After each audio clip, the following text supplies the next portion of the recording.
Yeah, 100%. I think it's always interesting that in 99% of cases, uh, that the people that say, "Oh, you've gained weight," are generally people you don't want to look like anyway. Like, let's be honest.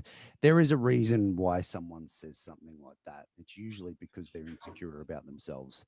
Um, Most people who have a half a fuck brain would know that saying, "Oh, you've gained weight" to a woman is quite psychologically damaged. I mean, we live in 2019 now, where body image and awareness around these sort of stuff is at an all-time high.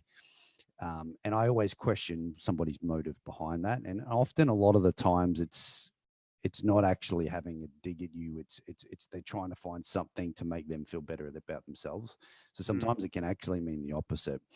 But I think even further than that, for your own, um, psychological well-being, I think it's really, really important to understand where you're at any given time, and understand what's meaning what. Because when someone says, "Oh, you've gained weight," like I've had that recently. People are like, "Oh, you've obviously gained some weight," but I know from my measurements, it's just like I had hip surgery back in May, and obviously I couldn't train for quite a while, and I just kind of didn't train at all probably for the first month, because I just was just doing mobility work and just like trying trying to learn how to walk again, kind of.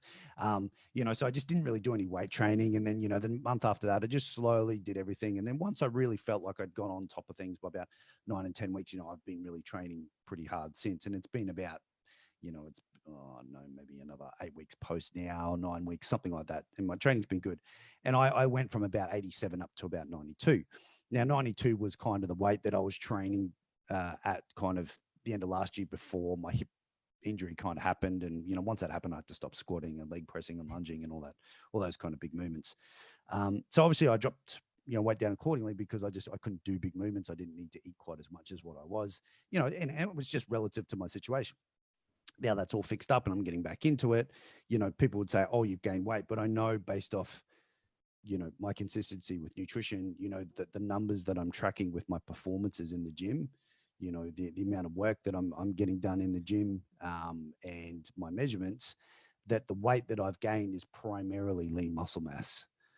So when for me right now, and for most of the women, you need to accept that any weight that you gain, you want it to be lean muscle mass, because that's ultimately the thing that changes your physique to ultimately what you want to look at. Because at the end of the day, no one designs a really nice, fantastic, toned, athletic physique by starving themselves. It just doesn't happen. And you sure as shit don't develop it by doing a shit ton of cardio and getting weaker.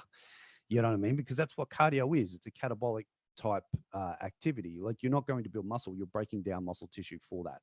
That's why when you look at an endurance athlete or an ultra marathon runner, I'm like, they don't look like the epitome of health. Like, tell me anyone in this group wants to look like a fucking marathon runner. Like, it's just done. And nothing against people who do marathon runners. It's just like their physique is representative of the physical performances that they are capable of and what they do on a weekly and monthly basis. They run, they break down muscle, they run. That's what happens.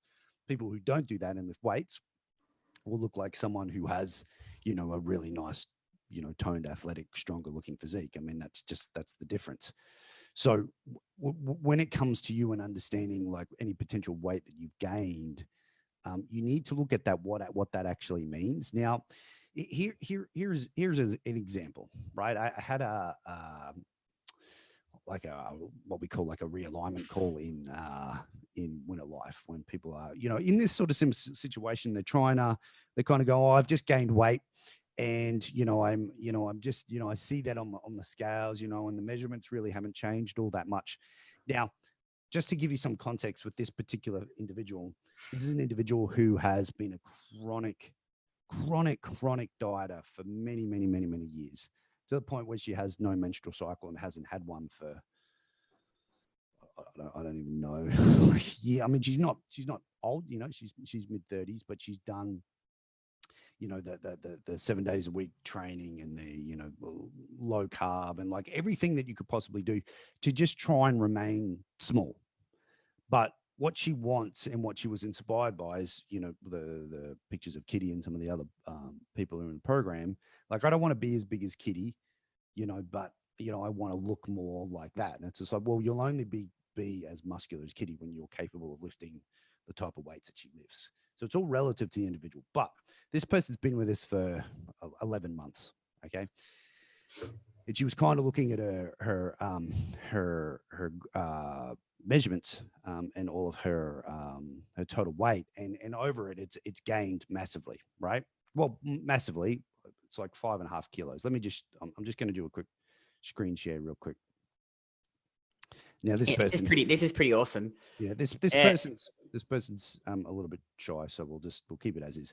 But basically, this is when she started 11 months ago. So she was 62.4, and then as we go along, we can see weight slowly, linearly sort of fluctuating up to what it was last week at 67.5. Now, to anyone looking at that who is uneducated would go, oh, well, that's a terrible result. She's gained like 5.5 kilos. That's terrible. And I look at this and I just go, this is fucking awesome. Mm. So what we need to take into account is when we look at total body weight and scale weight, all it's doing is showing us how heavy we are. That's it, right? So it's not taking into account what's actually happening with our body stores. So when we look at, what makes up our total body weight, we're looking at lean mass or lean muscle tissue and body fat. Now, obviously, you've got organs and bones and stuff that take up a certain amount of weight of that, but you can't affect those sort of things. And we don't want our bones and our organs to grow, obviously, all that sort of stuff. So let's just remove that from this equation and look at the things that we can actually manipulate, which is lean mass and body fat mass. Now, within lean mass, you're going to have things like glycogen and water, like hydration and those sort of things. But for the most part, it's going to be lean contractile muscle tissue. The other part of that is going to be fat tissue. Okay. So when we're looking at total body weight, we're going, okay, one variable is lean muscle mass, the other variable is fat mass. How do we get more muscle mass? We lift weights and we get stronger. Okay, you need to measure that. You need to make sure that A, your technique's good enough to actually execute the movements, and then B, that you're progressively overloading with more weight on the bar and getting more reps and doing more sets over time. All right, that's what we're aiming for. Then we want to control our body weight with the amount of food that we eat. So obviously, in this case, this person has gone on 5 kilos because when she started, I don't know if it'll actually tell her original numbers. She's currently eating 2,052 calories, right? And when she started, she was like classic 1,300, maybe even less than that. Like tiny, 62 kilos, just tiny, right? No muscle, eating bugger all. So naturally, when you go from eating that amount of food up to eating, 2,000 plus calories, you're obviously going to gain a little bit of weight. But we want to make sure that the weight that we ever gain is going to be lean muscle mass. Because what we actually see here, when we actually break this down further, we look at her measurements. Her thigh measurement was 57. It's now 57.5. Her waist small was 63.4. It's now 64. Her waist belly button was 70.5. It's exactly the same. 81. She's gained a centimeter on her hips. And her glutes, she's gained 2 centimeters. We love booty gains. Yeah, and that could be like your whatever. But what we see here is you're going, well, hold on a minute. Your measurements haven't changed. And given that she's already at these numbers anyway, she's 62 kilos, she's going to be fairly small. But she's gained 5 and a bit kilos of total body weight. So what weight has she gained? Well, the only way we can actually ascertain that is by looking at her training numbers. So when I look at her training numbers, this person was barely deadlifting 40 kilos. I don't think she was even doing barbell squats. She was just doing, I don't know, fucking dumbbell squat, whatever it is, like the basics of stuff. But it's like now she's deadlifting up closer to around 115 kilos, I think, at her last look. She looks heaps better. Yeah, I'm trying to get some photos of her, but she's particularly shy because she knows I'm going to share the shit out of them because of that kind of change. So I'll keep working on that. But the point that I'm trying to make is when I actually look at her performance numbers, like she wasn't squatting at all. Now she's squatting like 85 for 6 sets of 5 the last week. And, like she's deadlifting, I think it was like 105 for, sets of 5. And she was, bench pressing, 42 and a half for, sets of 8 to 10. you know, And Craig, one thing you've not mentioned is that she's actually doubled her calorie intake since starting. So she was well, eating yeah, 900 calories a day when she started the program. Her temperature and pulse were under, like her temperature was under 36 and her pulse was super low. So yeah, temperature was like, yeah, it was one crazy. And we've actually just increased her calories again. I think she's up to 2,300. Nikki has increased temp 35.9, 9 and now she's 30. Yeah, look, 36.6. 36. And she's But doubled, that's doubled her calorie. optimal at waking temp. Yeah, Yeah.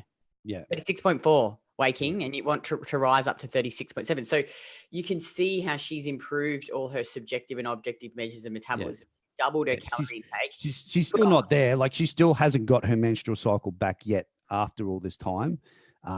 It's still going to take, but it's just a reflection of how bad or how much damage she'd done to herself for so long. Like, just so much caloric restriction, so much nutrient deficiency for so long. Like, it's like her body and how she was a reflection of what she'd been doing for so long.